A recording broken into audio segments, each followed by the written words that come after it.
everybody, it's Nate, and with me today on Chords and Coffee, I got Mr. Austin Wilson.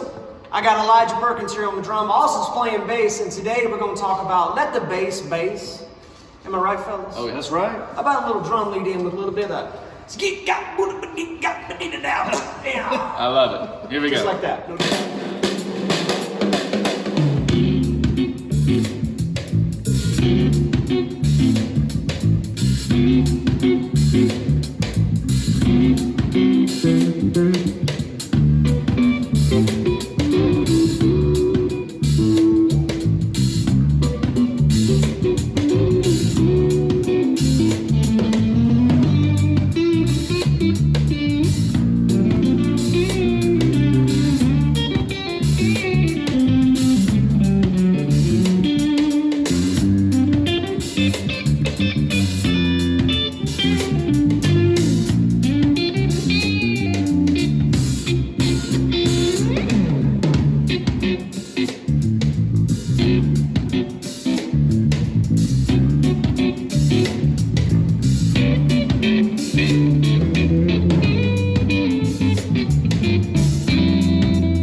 Coffee, you know what it is. Here with me is Austin Wilson. Great, What's going on? Great bass player. Everyone say hi to Austin. Hi, Austin. So one of the things I would love to talk about, we've hinted at this, we've danced around it, we've stoked the fires as we're doing the old stump burning in the backyard. And stump meaning a tree chopped down. That's not some weird euphemism for something else. Anyway, but we've talked about having these partial chords, you know, focusing on the color tones, and all of this is leading up to this wonderful idea about giving the other musicians that you're playing with space, you know, kind of creating a lane for yourself, thereby removing yourself from all the other lanes that are there. Yeah. And so that little jam that we did at the top of this video was, it's funny, you know, when you're doing this kind of thing, you have to work real hard sometimes to keep it loose and honest and not too thought out, because when we were just sound checking, the song started to form into like a song, right? Yeah. And so we literally just said key of D and decided kind of quickly that, and we didn't even talk about the form of it. We didn't, no. But it fell into a blues, as often things do, yeah. Which that feels like it has deeper meaning. I really want to go down that rabbit hole, but anyway, all that to say this, what I thought I would do, we talk about some of these little chords here, because this will help you, because the cool thing about this topic, and please stay with me, and if you haven't already, hit the subscribe button and get ready to share this video, because I think it might help you. What I'm doing is real simple, and if you know a little bit about music theory, just a little bit, sort of like if you've got a few spices in the cupboard, you could make a real fancy chicken salad with very little effort, right? Okay, so let's get started. So we were in the key of D, and in my mind, what I was thinking kind of an A minor thing, and specifically, I'm playing this brick house chord, just, and all it is my index finger on the 5th fret of the D, 5th fret of the G, and then on the B string, my pinky is gonna come down here and hit that. So I'm making a little bar from the D, the G, and then pinky is on the 7th fret of the B. So kind of, and that sort of had a John Scofield flavor, especially with what you were doing, particularly from the, you know, sort of invoking the flavor palette of the A Go-Go album. By the way, John Scofield, A Go-Go. Great album. Great album. That was my gateway into all things jazzy. Yeah, because when I heard that, I was like, what is he doing? What does that even mean? You know what I mean? All that kind of stuff, right? So I want you to talk about what you're doing, but real quick, this is Austin. Austin is the manager of our Columbia store, but he's also a friend. and you're a fantastic musician. You as well, man. Well, thank you. But I love playing with you every single time. It's good. And Austin is the kind of musician, particularly on bass. And by the way, if you haven't seen many Chords and Coffees, there's been a few instances where I may have accidentally referred to, the bass player, that kind of thing. That's all right. We're used to it at this point. Okay. So anyway, all that said, whenever I play any kind of music, even if it's like an impromptu jam like we just did, I always feel like when you play, I always feel safe, and I feel like I can try things. And some of that might be just my willingness to get out of the way, but I would love to hear you unpack that just as a bass player, just that concept. Sure. So first and foremost, bass player needs to be playing the bass. That's the number one thing that you need to make. Wait, and what do you mean by that? Like laying down the foundation of the actual song and the rhythm. I mean, bass is playing bass. I mean, just grooving with everything. But also at the same time, you can stretch out a little bit and kind of throw in some color tones too, because if I'm hearing you, kind of start maybe altering a chord a little bit, if I know what maybe like my minor third is going to be, then I can kind of start throwing that in a little bit more as I get ready to go into the next chord too. And you just you build the song that way too.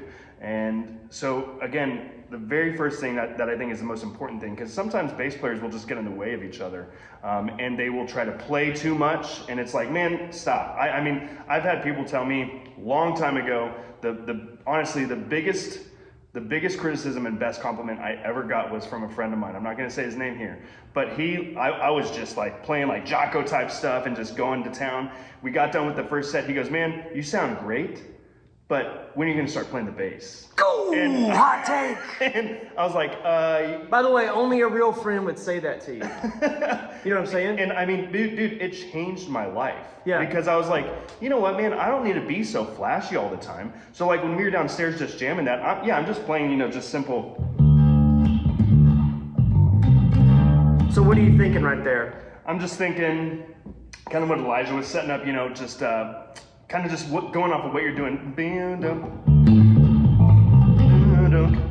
So when I hear you sing that, it's sort of a slower James Brown kind of thing. Kinda, yeah, and also I'm filling the space too. You're only going, well, what else is going on after that? Well, there needs to be some space. Yeah. Or something filling that space too. Yeah. So that's what I'm doing. I'm just like, oh, okay, cool. So that's where I can kind of lay down a little bit more of a groove. But I'm not doing anything super flashy. Yeah. Just setting the groove, really. So nugget number one from this little video is guitar players, when we're playing, we don't need to play the whole voicing of the chord. So, because Austin's playing a D and I'm playing this A minor, it's really an A minor 6.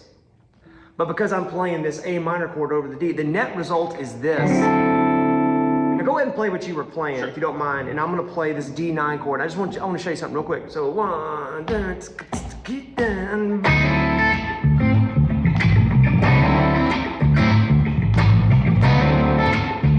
that's not bad, but listen to the difference between this and this. 1, 2, ready.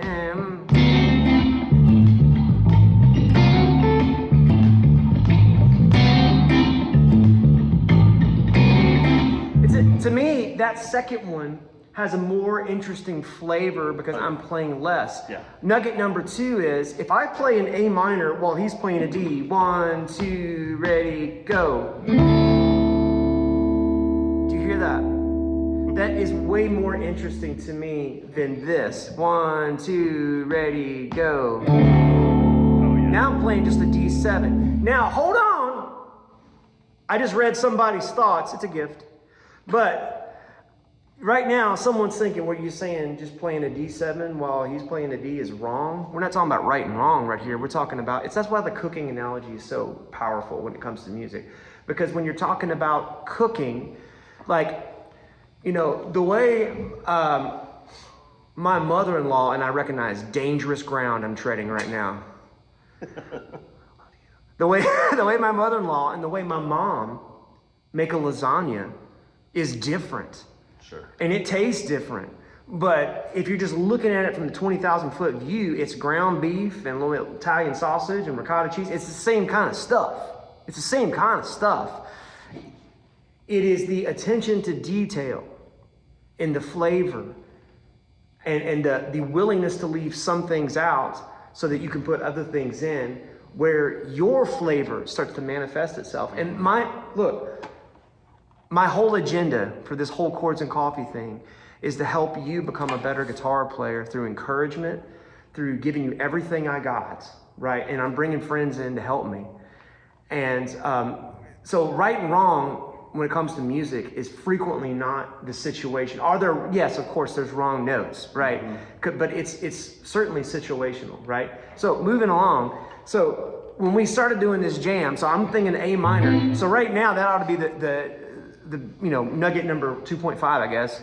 First nugget was let the bass player be the bass, stay out of the way. You don't need to play the whole chord. Second nugget was, what was the second nugget? Maybe this is the second nugget. Yeah, the second nugget is I'm playing this A minor over D, so I'm playing a simple chord over a simple thing, and it sort of comes together, making something else really cool. Yeah. Let's keep trying this exercise here. So if I play an A minor over the D, when he goes to the G, if I'm taking the same kind of idea, how does A minor relate to D? Well, A is the fifth, right?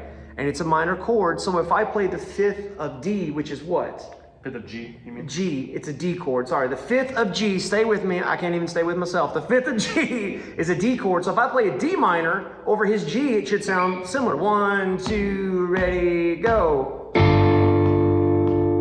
Right? That sounds great, right? If you remember way back yonder, in fact, it may have even been Chords and Coffee number 1. I was there. Yeah. So play a G, just sit on a G real quick. Sure. Just a quick little aside. So what I'm gonna do is, before you play that, here is the C major scale. We talked about this recently in the, right? It's a C major scale in chords. So C major 7, D minor 7, E minor 7, F major 7, G dominant 7, A minor 7, B minor 7, flat 5, and then C major. C major 7. Now I'm just gonna play the middle part here over to Austin's G, and give me a good little groove here. A 1, 2, a ready, and.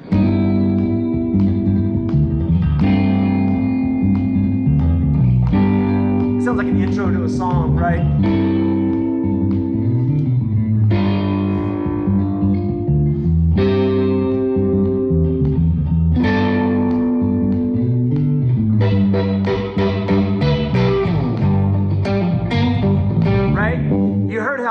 Things work so nicely together. It's the same principle. That's what we're talking about. So I'm playing A minor to D minor. Now we were jamming down there. I set up, because we'd already gone through it one time just to check and make sure the phone would pick up his bass and everything else. And I remember going, and when I set that up, you were like, oh, I guess we're going to G. Good ear, good player, luxury. So, right? Then after that, I didn't quite know where we were headed. Right? Purposefully, I kind of wanted to leave it ambiguous. So here's the third nugget. These small chords like this, when you're playing small with a small chord, if you're not quite sure what's going to happen, a small chord sort of rammed together with the bass player's good groove. And by the way, the only way this works if the pocket is nice. If the pocket ain't right, then it just sounds like garbage, right? Oh, yeah. But if the pocket's great, you can get away with a lot of wrong notes because you're like, is that jazz? I don't even know. What's happening here? What am I tasting? Is this turmeric and maple syrup? You know what I mean? I don't know. No idea what that tastes like. Never had that before, right? So to that end, I think we ought to demonstrate that one time. So when you were, let's talk about it. When you were playing the B section down there, or just when we got to G, what were you even doing? Sure. So I was mostly just went to that G, but then the thing is too, I know kind of about where we are in the chord structure too. I then went down to an F. Okay. So I just went down to like the flat 7 for me, but if you were doing D minor, it'd be the flat 3rd for you, the minor 3rd. So that adds up. I mean, it just works out perfectly. So with you keeping it really minimal and doing what you're doing, just like 3 notes, it allows me to also breathe a little bit and stretch it out a little bit instead of just playing on the G, just rocking on G, go down to the F. It just adds a little extra flavor to it. And that would be the third nugget, is that when you're doing this minimal approach where you have 2 people who don't quite know what's happening, but they have a general tonal center and they're locked together rhythmically, you can get away with doing things like that, and it ends up making these really nice chords, right? Yeah. Because so when you went to the G and I was like, and then when you went down to the F, so here's my little cheat code. In my mind, I'm going, well, you know what? I know if I go between D major pentatonic and D minor pentatonic, it's going to work. So let's just play that B section there. Sure. If you can kind of remember. 1, 2, 3.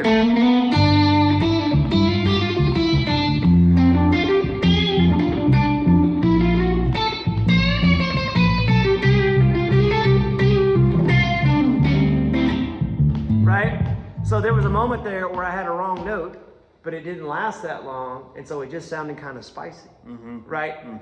And I leaned into Austin, and all I did was just go from this G major idea, and just so you know, all I'm doing there is I'm doing this classic kind of Scott Joplin thing,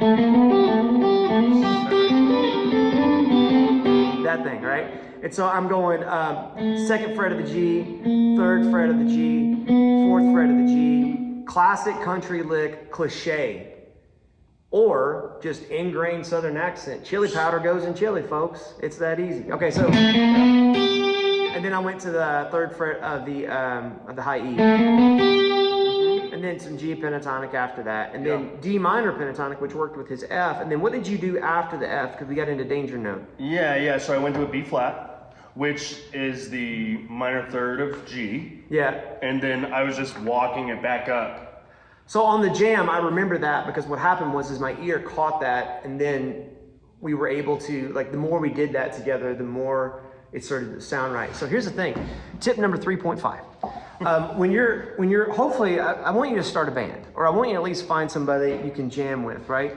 And when you're doing that and you're having these kind of moments, being free like that, and you might be saying, Nate, I'm not at a place technique-wise where I can be free yet. Friend, you will get there. Yeah. You will get there. Okay? And the way that you get there is that, you know, find you some backing tracks on YouTube that you can play pentatonic stuff with, but also find someone that is in a similar place or better than you, right? And play with them and allow your ear to be open to things. One of the biggest hindrances when I look back on my life, if I could do anything different, would have been being more open-minded in some of the different bands I've been in, because I've had a wonderful opportunity to play with different musicians, and sometimes I'd be like, no, that's not right. You know what I mean? And maybe I just didn't give it a chance. Yeah. You know what I mean? Harmonically speaking, you know, Sure. or rhythmically speaking. And some of it wasn't right because I hadn't developed the technique, not just in my hands, but in my ear. I hadn't developed my ear yet. Sure. You know what I mean? I feel like you have something to say on that. No, I mean, as I've gotten older, especially, I have figured out that, first off, what you're saying is obviously all correct, but knowing your chord too is definitely like the key. So when we're playing in this D minor sort of thing, I also know that even if we're hanging on D minor, and I go to that minor 3rd, that F, it's gonna still sound good. And as long as I resolve it, like we're about to go to that G section, like that's where it's kind of like leaning into it. Yeah. And as I've gotten older, I definitely do that more often than I did when I was younger. And I think it's mostly because I've figured out it's like, you know, no, that still sounds good. Like you kind of go to that minor 3 and it just adds a different spice to it, different flavor. And especially if you're already used to the song, and then you add it like the second time around, it's like, oh, did they just change the chord? No, they didn't. Guitar's doing everything the same, maybe keys are doing the same thing, but the bassist maybe went to that minor 3rd and just adds a little different flair, you know? Yeah, and just when you said that, I just remembered all the bass players, and I'm thinking of my brother John. My brother John is a fantastic musician. And John, I love you, and I'm thinking about all the times where I've been like, no, you will play G. G is good enough for you, and you know, back to your hole, bass player. Man. Why are you the way you are, man? I'm a work in progress. Unleash your bass player. Oh, yeah. Give him or her the freedom that they so desperately crave and deserve, okay? Yeah, and I mean, it's like these trios. I mean, you listen to trios, and it's not like they're all filling a whole lot of space. I mean, everybody's doing their own thing, and it just adds. I love trios. First off, I do too. I love three-piece. Like I think three-piece. Yeah, I would love to play in a three-piece band with you sometime. That'd be great, man. Yeah. Okay. Let's Stay do tuned. it. Well, we're doing it right now. Okay. But yeah, I mean that's the thing. It's just it adds. There's so much flexibility, and I'm not saying there's not that flexibility with larger groups either, but in this smaller setting, it gives so much more freedom, and it just adds that extra flair. Yeah. I love it. Well said. So I sense right now that someone's going, Nate, you're not giving us a whole lot of chord takeaway. Well, let's do this real quick. We're into this. It's going to be a little longer episode, but we'll wrap it up with this. Let's just do let's do this because I want to make sure that everybody catches this. This like just a more regular blues in D. We can even change the feel or something. And so every time Austin plays a D, I'm going to play an A minor. Okay. When you play G, I'm going to play a D minor. And then therefore on the A, what would that be? Guesses? Live chat? Throw it down in there? So it'd be an E minor, right? Right? I think so. Yeah. No, that's it. That's it. So do a shuffle. Okay. A 1, a 2, a 1, 2, a ready to do.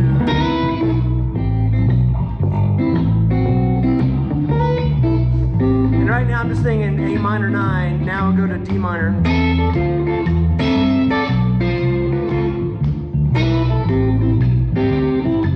Just turn around.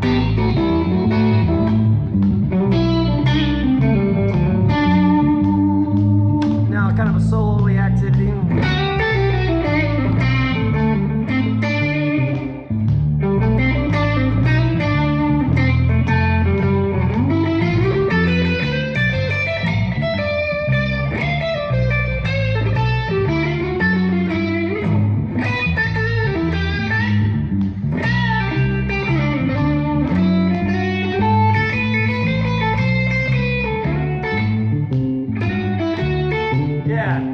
So in my mind, we just started out with this little A minor, and that sounded kind of jazzy and fun. But all I was doing is like just an A minor, Stairway to Heaven, and I had this little almost straight down the pentatonic scale. So index finger laying across the 5th fret, pinky's coming up here to the 8th fret of the high E, index fingers from the D to the high E, and then pinky's coming down here from 8, 7, and then 5. And I don't remember exactly what I was doing, but it was somewhere in there. And then 8. 7, 5 again, and then I did the exact same thing here on the D minor over the G. Yeah, so and that sounds pretty fresh, right? Yeah. And then back to the D, right? And then on the A7, I went to this E minor, and I was kind of thinking of like this shape here. So index finger across the 7th fret from the A to the high E. Ring finger is going to be on, this E minor. It's going to be on the 9th fret of the D, pinky's on the 9th fret of the G, and then on the B string, you've got your middle finger here on the 8th fret. Well, I'm not doing all that. I'm just doing this kind of thirds. We had a lesson in thirds a while back, and I'm going from 9 and so 9th fret of the D, and then on the B string, 8th fret. Listen to how it sounds over this A. 1, 2, ready, and I'm just doing this, so like 8 and 9, and then 7 and 7, 5 and 5, 7 and 7, 5 and 5. Some kind of idea like that, right? That right there, just using that kind of thinking, totally spice up what you're doing. Man, I love doing this with you. If you guys would love to see this combination of fellows again, please comment in the main comment section. Bring Austin back! Unleash the bass player! We would love to do it again. Thank you for sharing these. Thank you for being the most encouraging guitar community on the internet and on the planet and any other solar system that might be out there. Yes. Bold statement, but we'll stand by it. We'll see y'all next week for another Chords and Coffee. Sounded even just right here. Just I got you. Not One necessarily on that guy. One more again. Do you not have a little what's it called, the M with the M? I do, but it's Dimdy do. the MD, but it ain't here, and it's just me and you. Skid Let's- my rinky dink, skid my let's rinky